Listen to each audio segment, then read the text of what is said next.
Channel को subscribe करें एवं बेल आइकन को प्रेस करें ताकि आपको लेटेस्ट नोटिफिकेशन मिलते रहें। सभी साथियों को नमस्कार। एजुकेशन स्पेशल यूट्यूब चैनल में आप सभी का स्वागत है। आज कक्षा 10वीं के सामाजिक विज्ञान का फर्स्ट चैप्टर विकास के में महत्वपूर्ण जो बिंदु हैं वो आपके लिए लेकर आया हूं।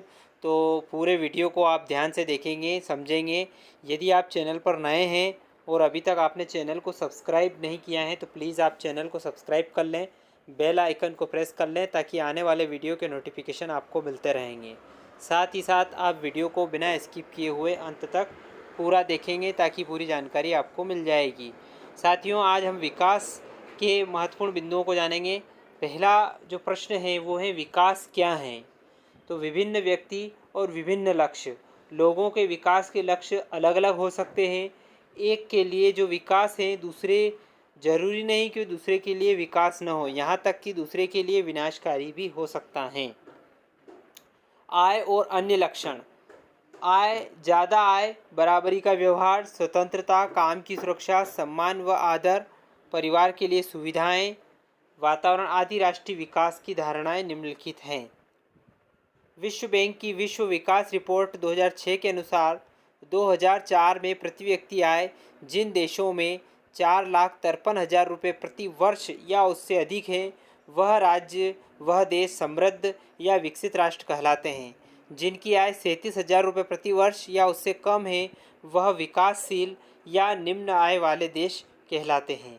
यूएनडीपी द्वारा प्रकाशित मानव विकास रिपोर्ट के अनुसार राष्ट्रीय विकास का अनुमान लोगों के शैक्षिक स्तर, उनकी स्वास्थ्य स्थिति एवं प्रति व्यक्ति आय के आधार पर होता है। यहाँ पर यह परिभाषा बताई गई है। अब अगला है बिंदु आता है धारणीय विकास। धारणीय विकास क्या है? विकास हो पर इससे परिवेश या पर्यावरण को हानि नहीं पहुँचे। धारणीयता ऐसी निरंतर प्रक्रिया जो भविष्य की नस्ल की उत्पादकता को हानि पहुँचाए बिना ही वर्तमान नस्ल की आवश्यकताओं की संतुष्टि करती है, उसे धारणीयता कहा जाता है। औसत आय, देश की कुल आय को देश की कुल जनसंख्या से भाग देकर औसत आय निकाली जाती है। यह प्रति व्यक्ति आय भी कहलाती है। शिशु मृत्यु दर, किसी वर्ष में पैदा हुए 1,000 जीवित बच्चों में से 1 वर्ष की आयु से पहले मर जाने वाले बच्चों का अनुपात दिखाती है। साक्षरता दर, 7 वर्ष और उससे अधिक आयु के लोगों में साक्षर जनसंख्या का अनुपात को साक्षरता दर कहते हैं।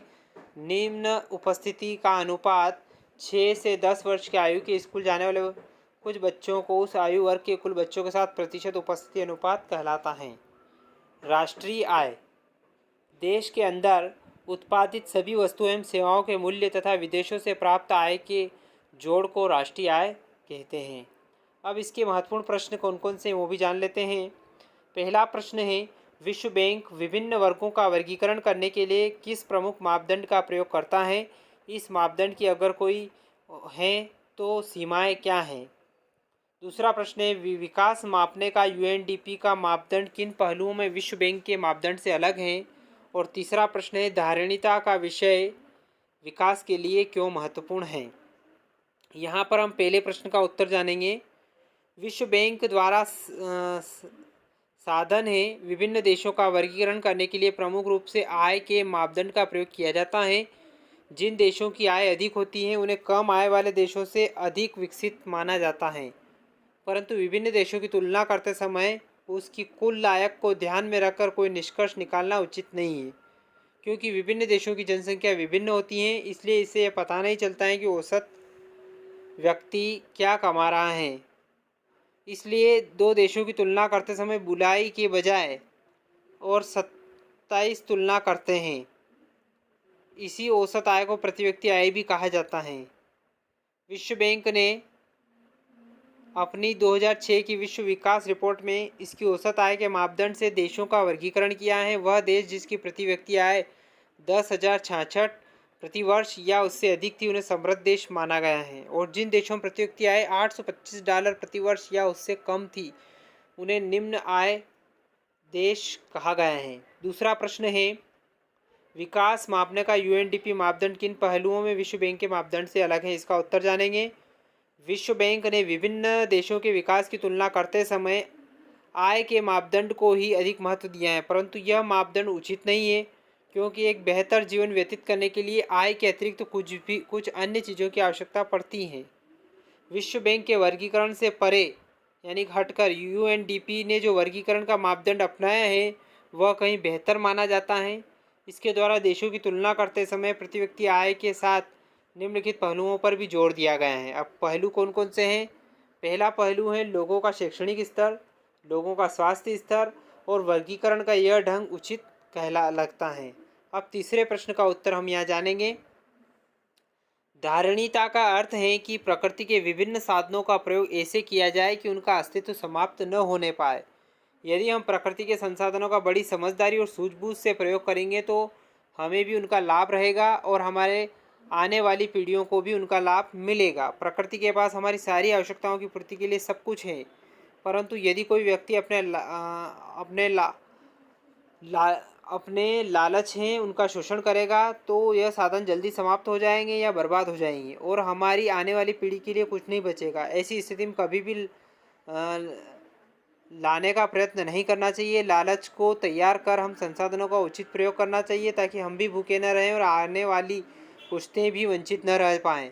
हमें अपने वन और जो संसाधन है, खुशी साधन है, उनको मानव शोषण से बचना चाहिए, नहीं तो धीरे धीरे पशुओं और पौधों की बहुत निचले जो प्रजातियाँ हैं नष्ट हो जाएगी और आगे आने वाले लोगों के लिए उसकी सुंदरता और लाभ से वंचित रहना पड़ेगा। यदि ऐसा होता है तो यह हमारे लिए बहुत ही बड़ा दुर्भाग्यपूर्ण होगा और आगे आने वाली पीढ़ियों के लिए बहुत बड़ा हानिकारक होगा। इसलिए हमें अपने साधनों का प्रयोग उचित मात्रा में करना चाहिए। तो साथियों, आज हमने विकास के चैप्टर के रिवीजन नोट्स, महत्वपूर्ण नोट्स को हमने समझा है, समझने का प्रयास किया है। तो आशा करता हूँ कि पूरा वीडियो आपको पसंद आया होगा। यदि वीडियो पसंद आए तो आप इस वीडियो को शेयर करेंगे, लाइक करेंगे, कमेंट करके अपने सुझाव हमें ज़रूर प्रेषित करेंगे।